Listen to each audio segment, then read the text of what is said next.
Hey, welcome back, guys. So today on this video, we are talking about EverWebinar, and more specifically, I'm going to quickly answer a question I keep getting a lot on my other video, and that is, how do you sign up and create an EverWebinar account? So let's go ahead and talk about this. First off, guys, real quick video, not too many steps involved, so be sure to stick around to the end of the video. But why would you want to create an account with EverWebinar anyways? Well, that's pretty easy. If you're running an online business, especially if you're doing high ticket, webinars are usually an important part of your business. Whatever the case is, it's a pretty easy process. It's handled here on their website, webinar.com. Check my video description. I'll try to leave my referral link there. But I've already flipped their website, and this is the home screen. So here on the home screen, if you want to sign up for an EverWebinar account, you're going to click here on plans and price. Once you do that, you're going to see all the different plans they currently offer, but you want to be sure to choose the yearly plan if you are certain you're going to be using your EverWebinar for the entire year, because you can see this works out to about $1,200 per year, and this one's about $500 per year. Okay, as I'm scrolling down, I see this pop up right here. So I can try webinar for $1 for the first 14 days. From time to time, EverWebinar does run promotions like this. Check my video description. I'll try to leave the most recent discount. So for me, I'm going to go ahead and start a 14-day trial.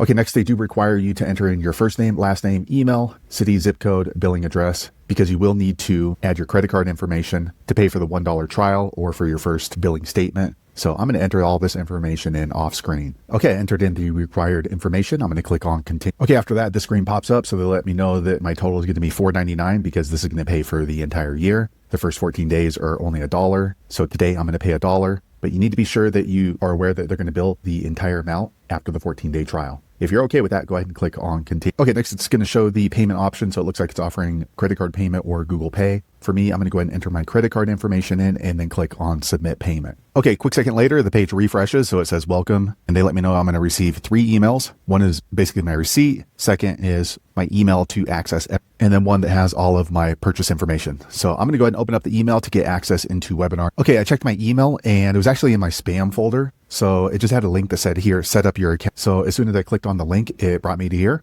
So I need to go ahead and create a password and then repeat the password and then click on okay, after I chose the password, it brings me here to the login screen. So I need to enter in my email address and my password and then click on continue. Okay, here they have the terms and conditions. So I need to read through these. And if you agree to it, go ahead and click on yes, I agree. And then click on the blue, I agree. All right, now they let me know I have access to EverWebinar, but not Webinar Jam. Webinar Jam is for mostly live webinars, but EverWebinar is going to be automated webinars. So I'm going to click on access. All right, quick second later, it brings me here to my webinar dashboard. So now I can go ahead and start putting together my web. So there you have it, guys. If you're wondering how to sign up and create a webinar account, that's the easiest way I know how to do it. If you know an easier way, be sure to leave a comment below. Let the rest of us know how you did it. Hopefully you found that video useful. If so, click thumbs up or maybe consider subscribing to my channel, and I hope to see you on the next video. Thanks again for watching.